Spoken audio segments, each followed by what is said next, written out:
Scalar product के बाद आता है क्रॉस प्रोडक्ट। क्रॉस और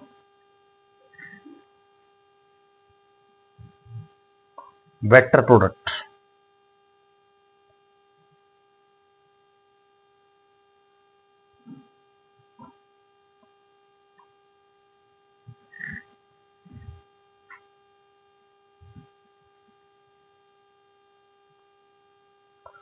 वेक्टर प्रोडक्ट कुछ इस तरह से होता है, दो वेक्टर है, वेक्टर ए और दूसरा है वेक्टर बी, तो क्रॉस प्रोडक्ट ऐसे बनता है। क्रॉस या वेक्टर प्रोडक्ट, इसकी वैल्यू होती है एक का मैग्नीट्यूड इंटू दूसरे का magnitude into sine theta into N unit vector.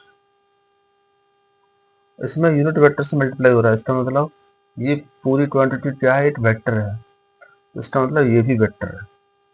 LHS vector है, आरएचएस वेक्टर है। जहां पर डॉट प्रोडक्ट था उसमें क्या था, स्केलर्स होते थे दोनों साइड में, डॉट होने के बाद स्केलर बन जाता था, नंबर बन जाता था। यहाँ पर ऐसा नहीं है, यहाँ पर vector is equal to vector. Theta क्या है, theta is the angle between vector A and vector B, और ये यूनिट वेक्टर है एन। जब वेक्टर है ये एन वेक्टर है तो इसकी डायरेक्शन भी होगी। इसकी डायरेक्शन कैसे बनती है, तो इसकी डायरेक्शन बनती है वेक्टर ए और वेक्टर बी की पोजीशन के आधार पर। अगर एक वेक्टर है ए और दूसरा A, suppose this is vector A and this is vector B, और इनके बीच का एंगल है थीटा, ये वाला, तो एन किधर होगा, यूनिट वेक्टर एन। तो यूनिट वेक्टर एन ऐसे बनता है, तो जो पहले लिखा है वहां से चलते हैं दूसरे की तरफ, तो इसमें डायरेक्शन इंपॉर्टेंट होता है। Vector A cross vector B बराबर नहीं होगा vector B cross vector A, दोनों डिफरेंट है। तो अब ये ऐसे चलेगा, ये बी की तरफ इस तरह से हैंडल लेते हैं, ये बी की तरफ चलेगा, तो थंब किधर जा रहा है, ऊपर को, तो यूनिट वेक्टर किधर बनेगा, इधर। इसको ऐसे दिखा दें, यहाँ पर यूनिट वेक्टर को ऐसे दिखा दें, ये रहा यूनिट वेक्टर, इसकी डायरेक्शन इधर होगी और इसका मॉडुलस कितना होगा, 1। तो अगर वेक्टर प्रोडक्ट निकालना है वेक्टर ए और वेक्टर बी का, तो ऐसे निकालेंगे, ए का मैग्नीट्यूड इंटू बी का magnitude into sine theta, theta is the angle between both, and unit vector N. अगर वेक्टर ए और वेक्टर बी कंपोनेंट्स में दिए हैं तो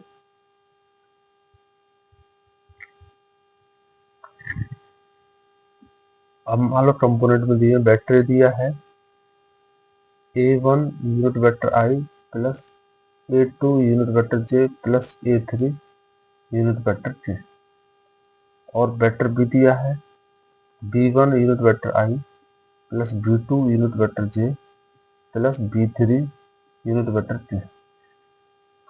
अब जो हम निकालेंगे तो कैसे निकालेंगे, vector A cross product vector B, हम लेंगे डिटर्मिनेंट, यहाँ होगा i, इधर j होगा फर्स्ट रो में के, और सेकंड रो में होंगे वेक्टर ए के कंपोनेंट, मतलब ये जो स्केलर्स आते हैं आई जे के कोफिशिएंट, क्या है ये, a1 a2 a3 b1 b2 b3।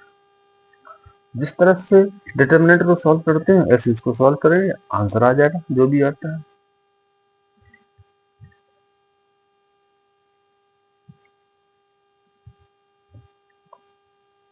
अगर मॉडुलस दिए हुए हैं, एंगल दिया है तो ऐसे निकालेंगे, कंपोनेंट दिए तो ऐसे निकालेंगे।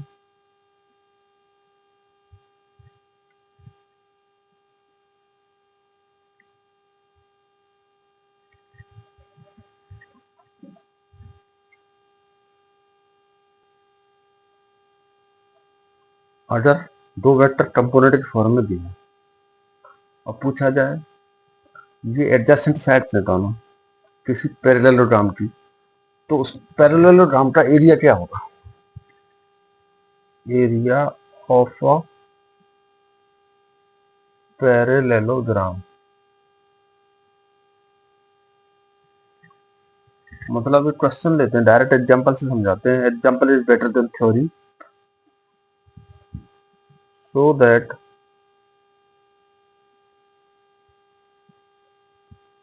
area of a parallelogram having diagonals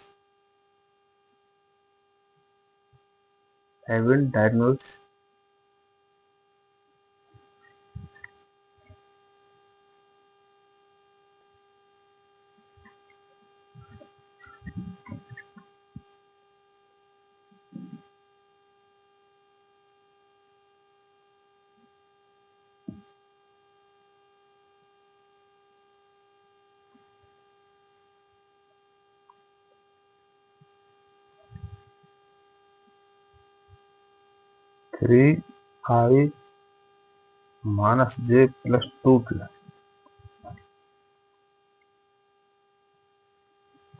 ये प्लस है -2 की, and i minus 3j plus 4k, i minus 3j plus 4k, i minus 3j plus 4k is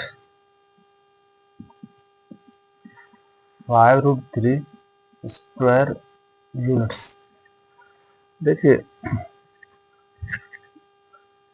area of parallelogram, ये है पैरेललोग्राम,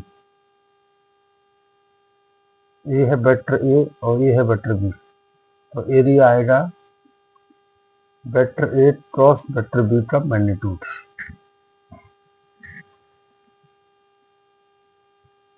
जब ए और बी एडजेसेंट साइड्स हैं और अगर डायगोनल्स दिए हुए हैं तो ये है वेक्टर सी और ये है वेक्टर डी, तो एरिया आएगा half vector C cross vector D. अगर एडजेसेंट साइड दिए तो एरिया होगा डायरेक्ट, और डायगोनल्स दिए हैं तो होगा हाफ. ये है डायगोनल्स सॉल्यूशन, ये है example solution. Let vector C equal to 3i plus j minus 2k and vector d equal to i minus 3j plus 4k. हमें क्या निकालना है? ये वाला. तो पहले निकालेंगे cross product, vector C cross vector D equal to i j k 3 1 minus 2 1 minus 3 4 i. इस तरह से डिटरमिनेंट सॉल्व करते हैं वैसे करेंगे. 4 minus 6 minus j 12 plus 2 plus unit vector k -9 -1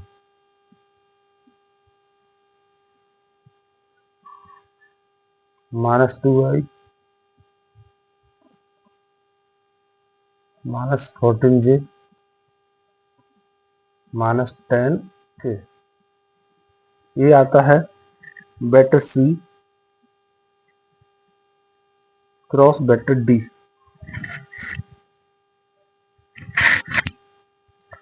अब एरिया कैसे निकलेगा? Area of parallelogram half vector C cross vector D का मैग्नीट्यूड बराबर हाफ. इसका मैग्नीट्यूड क्या होगा?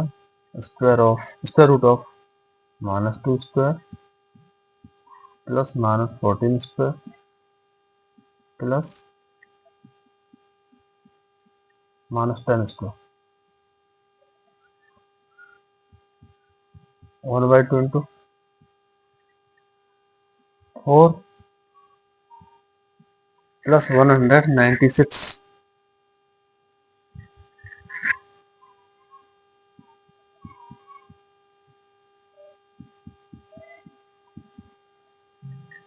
300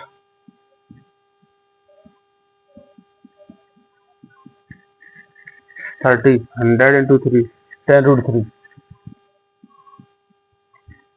is equal to 5√3 square units.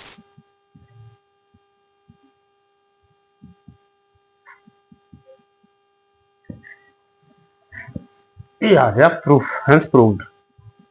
ये प्रूफ हो गया क्योंकि यहाँ पे 5√3 है 5√3